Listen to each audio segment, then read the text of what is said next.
Hello friends, आज हम लोग बात करेंगे कि मिथुन लग्न में कौन कौन से राजयोग हो सकते हैं। अगर ग्रह जो कि मिथुन लग्न के कारक है वो अगर अपने सही स्थान पे बैठे हैं तो वो कौन कौन से राजयोग को देते हैं। तो कार्यक्रम शुरू करने से पहले सबसे पहले मैं दर्शकों से अनुरोध करना चाहता हूं कि जो भी दर्शक मेरे चैनल पर नए हैं चैनल को सब्सक्राइब कर ले ताकि जो भी नए नेक्स्ट वीडियो बनाऊँ उसका नोटिफिकेशन टाइम टू टाइम उन्हें मिलता रहे। तो आइए दोस्तों शुरू करते हैं।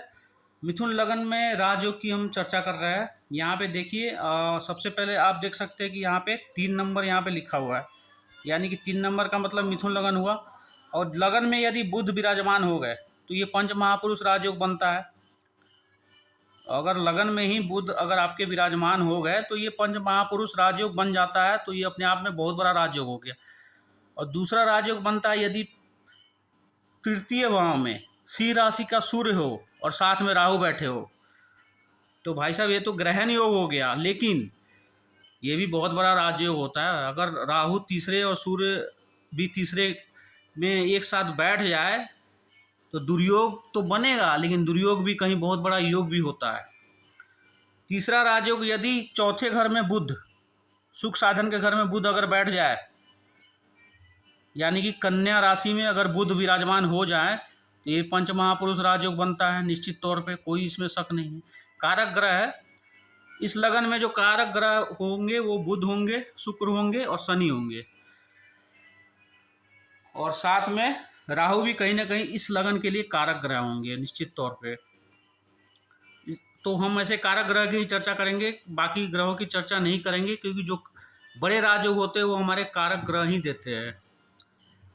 और शुक्र यदि इस लगन में पंचम भाव में बैठ जाए, यानी कि तुला राशि में, तो ये भी सर्वश्रेष्ठ राजयोग हो जाएगा। शुक्र तुला राशि में मतलब स्वयं की राशि में विराजमान होंगे तो ऐसा व्यक्ति अपने बाहुबल से, अपने विद्या से, ज्ञान से, अपने पुरुषार्थ से बहुत सारा धन इकट्ठा कर सकता है और करता है, ये भी तय बात है। और शनि अगर अष्टम भाव में बैठे हैं मकर राशि में,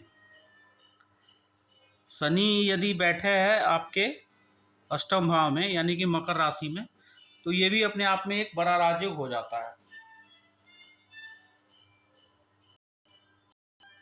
और साथ में हम देखेंगे कि सबसे बड़ा राजयोग तब होता है जब सूर्य 11वें भाव में बैठे हो, साथ में राहु भी बैठा हो। 11वें भाव में सूर्य बैठे हो, राहु बैठा हो, तो ये अद्भुत है। ऐसा व्यक्ति अभूतपूर्व धन संचय करता है अपने जीवन में और बेहद प्रसिद्ध होता है। मिथुन लगन की कुंडली वाले जो जातक होते हैं वो मेन बुध के द्वारा वो गाइड किए जाते हैं, और बुध ग्रह बुद्धि का कारक है। और मिथुन लगन के लोग जो होते हैं सौम्य पर्सनालिटी के होते हैं, उनकी बुद्धि बड़ी तीव्र होती है। और विशेषकर केवल बुध अगर कुंडली में अच्छा है तो व्यक्ति निश्चित तौर पे बहुत ही बुद्धिमान होगा। और ज़्यादातर देखा गया कि मिथुन लगन के जो लोग होते हैं वो टेक्निकल लाइन में ज़्यादा सफल होते हैं, वाणिज्य लाइन में ज़्यादा सफल होते हैं, व्यापार में ज़्यादा सफल होते हैं, कम्युनिकेशन लाइन में ज़्यादा सफल होते हैं। और ये लास्ट राजयोग जो मैं बता रहा हूँ जो बहुत बड़ा राजयोग है वो है शुक्र का। शुक्र इस लगन में दूसरे सबसे बड़े कारक ग्रह है कि वो सबसे बड़े कारक ग्रह है, बुध के समतुल्य ही फल देने वाले इस लगन में। तो यदि 12वें का शुक्र हो वृषभ राशि का, तो ये अपने आप में बहुत बड़ा राजयोग, अकेले शुक्र ही काफ़ी है।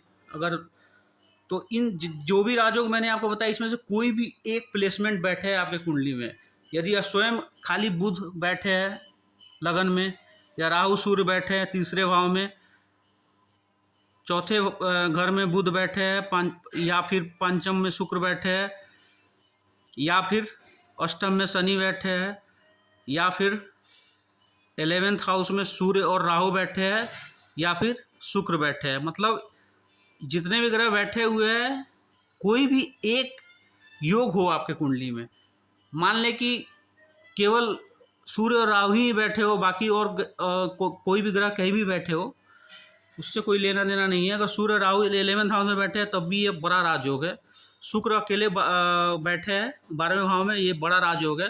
बाकी कोई भी ग्रह कहीं भी प्लेसमेंट हो किसी भी ग्रह की, बुध अगर लगन में बैठे हैं, बाकी कोई ग्रह की कहीं भी प्लेसमेंट हो, तब भी ये बड़ा राजयोग है। आप अपने कुंडली में अपने हिसाब से इसको देख सकते हैं। अगर आपके कुंडली में मान लीजिए कि शुक्र बैठे हैं पंचम भाव में, बाकी बुध राहु सूर्य शुक्र केतु चंद्रमा मंगल कहीं भी बैठे हो, शुक्र अकेले अगर पंचम भाव में भी बैठे हैं दोस्तों, तब भी ये मिथुन लगन के जातकों के लिए बहुत बड़ा राजयोग है। और बुध अकेले बैठे हैं चौथे भाव में, तब भी ये बहुत बड़ा राजयोग है।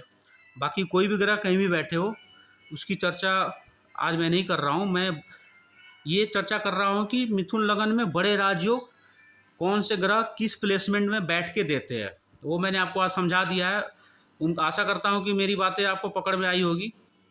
आज के लिए दोस्तों इतना ही। जब नेक्स्ट वीडियो मैं बनाऊंगा आपके सामने उपस्थित रहूंगा। तब तक के लिए दोस्तों नमस्कार।